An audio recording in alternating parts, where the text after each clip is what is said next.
Hi, I'm your host Megalon Jones, and welcome back to the sharp end of the stick. We're doing more Cold War. This time it's March 1st, 1982, and we're in the 7th Corps sector where Able Company, 1st Battalion, 16th Infantry, 1st Infantry Division has been ordered to launch a limited counterattack northwest of Würzburg in an attempt to slow down the Soviet steamroller. This will be the third European war for the 1st Infantry Division in a little over 2.5 generations. We've been told to expect a mix of T-64 tanks and BMP infantry fighting vehicles, meaning this is the really good stuff from the Soviet Army. On map right now, we've got the majority of the company, 1st Platoon Mechanized Infantry, 3rd Platoon Armor with M60s, and 4th Platoon, that's the Weapons Company. When we look at the terrain, what we're looking at is a series of river crossings dominated in the middle of the map by a town. There are lots of trees and really good hold-down positions to assume for defensive posture. As we go forward, you get a better look at the town. There are residential style buildings surrounded by a low to high walls. You get to the second river and there is a bridge there. One of the objectives, we are not to destroy the bridge. We've got to touch it, and everything on the other end of the bridge has got to be occupied. I am going to push my platoons to the left side of the center part of the map. I'm going to try to avoid the town with my tanks. The M113 armored personnel carriers are amphibious. The tanks are going to take the first bridge, then loop over to the left. We're all going to assume positions and see what we find coming up ahead of us. Scenario designer has given us a lot of artillery, 155 millimeter battery, 81 millimeter mortars, 107 millimeter chemical mortars. All these are off map. Later we're going to be getting a pair of helicopter gunships along with 2nd Platoon Mechanized Infantry.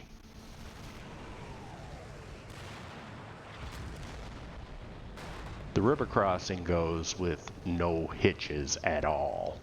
It's kind of neat to see the M113s moving across. The terrain itself allows for a lot of dead ground, which breaks up line of sights. That's a dual-edged sword because that means everything is going to be a knife fight in a phone booth. From the very get-go, the Soviets start to hammer the middle town section with a lot of artillery. They seem to want to make this impassable to me in the early part of the scenario, forcing me to go either left or right.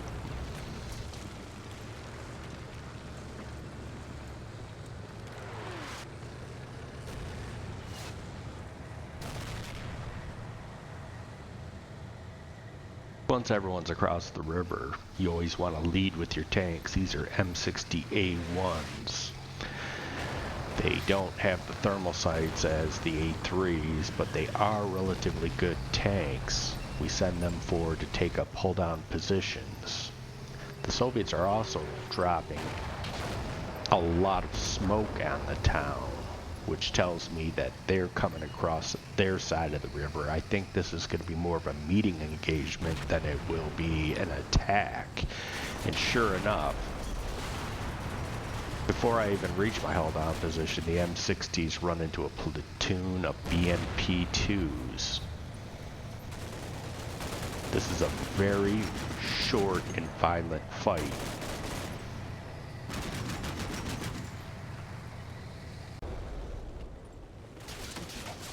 We also see dismounted infantry, so the Soviets have gotten out of their IFVs before I do all the damage here.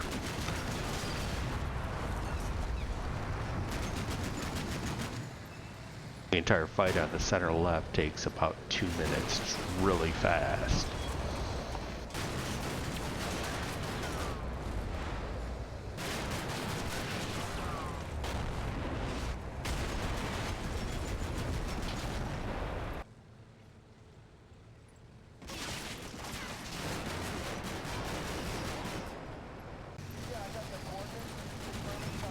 I decided to pull back the M60s to allow some space between me and the Soviet infantry. I don't want any RPGs.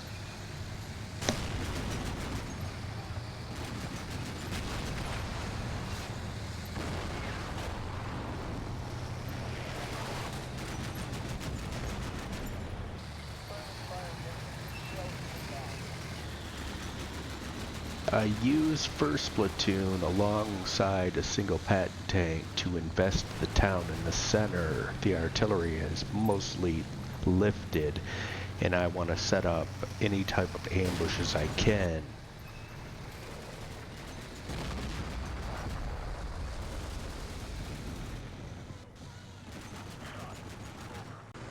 On the far left, I've set up a tow missile carrier to overwatch the Soviet side of the left flank.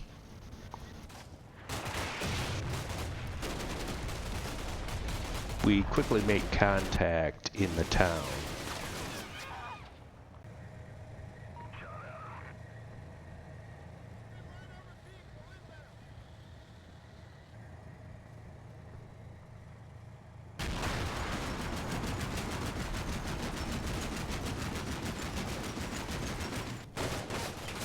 By my accounting, all those BMPs equal a Soviet motor rifle platoon.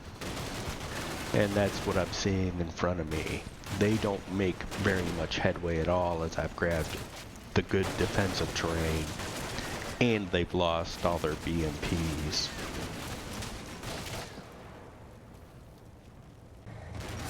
At our immediate rear, at the river crossing, there's quite a commotion. It seems the Soviets have gone along my right flank and pushed forward some scouts, and I'm going to give you a long view shot of what this looks like here. So basically we dismounted our M113s. The M113s have made spots on infantry. We are engaging them with the 50 cals on the M113. So first contact has been made. We are engaged with a motor rifle platoon. We've got infantry in our front and in our rear, and I've called artillery on both of those. The point about going on the left is that there's a possible ford on the second river in which I can probably put forward my M60 tanks without them getting stuck on a bridge, which would be a major drag.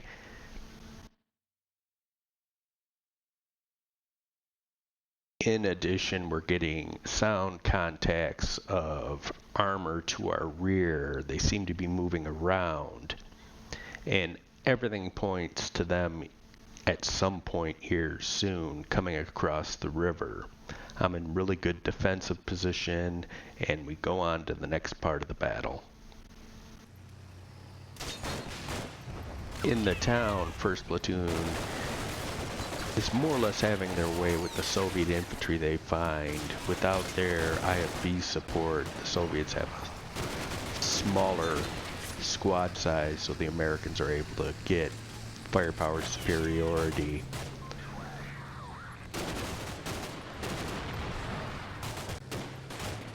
Including, it appears, using one of the very precious Dragon anti-tank guided missiles in an anti-personnel role. It works, but I would rather they had saved that for something with tracks. Finish smashing up the BMPs. I take 3rd Platoon and redeploy them for the expected Soviet thrust across their side of the river. This is going to take a whole lot of guesswork as to where they're going. I've also basically told the 1st Platoon M113s to get some cover. We're expecting a tank-on-tank fight. I'm also moving anti-tank teams into ambush positions to try to cover the bridge on the Soviet side. And while all this is going on, we get our first spot of a T-64. They are going right. They seem to be avoiding the town. Unfortunately, this Dragon team gets shellacked. From this map here, you can see the situation as the T-64s start to cross the bridge. I've got Alpha Company HQ along with some other anti-tank elements watching the ford. I've got 1st Platoon in the center, invested in the town, and I've moved the armor on 3rd Platoon to the right to try to get flanking shots for the Soviet armor. It's going to be a race to try to set up good firing positions before the T-64s blow past me into my rear. If that happens, I'm in a lot of trouble. And we're going to have to see what happens next in the next installment. And I've already mostly played through all this as you're watching it, where I'm about 2/3 the way through. And this really is representative of the types of battles the U.S. Army would have had to have fought in accordance with active defense. Basically, 7th Army would have had to buy time for the air bridge that was Reforger to be enacted so that elements like 3rd Corps could be brought fully into theater, married up with their equipment, and set forward to the front. This is sort of a spoiling attack, and this is going to be happening up and down the inner German border. Well, I hope you've enjoyed this video, and it will not be long before I have part 2 of this battle up. Thanks for watching.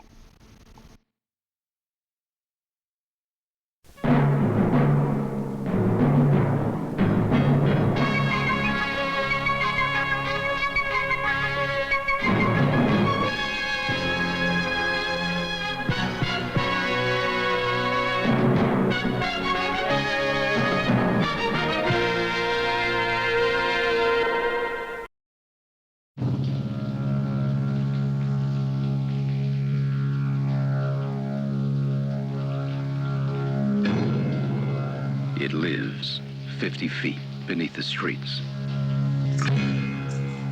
It's 36 feet long. It weighs over 2,000 pounds.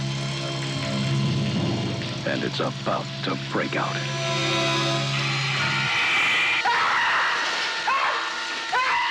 You're looking at the one who saw it. And it was big. You said it was dark. Now, perhaps you were mistaken.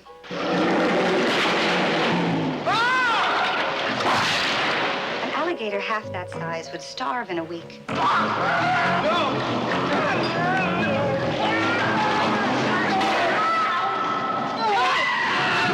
He kept coming up with some garbage about alligators in the sewers. Alligators in the sewers?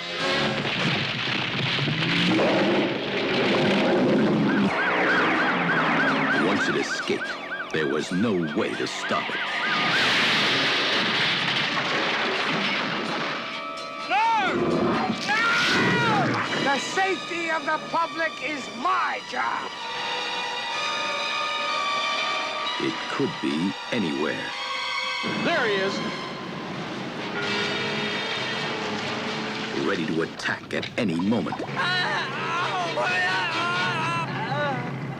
know, I've seen what this animal can do. You'd better take all the help you can get.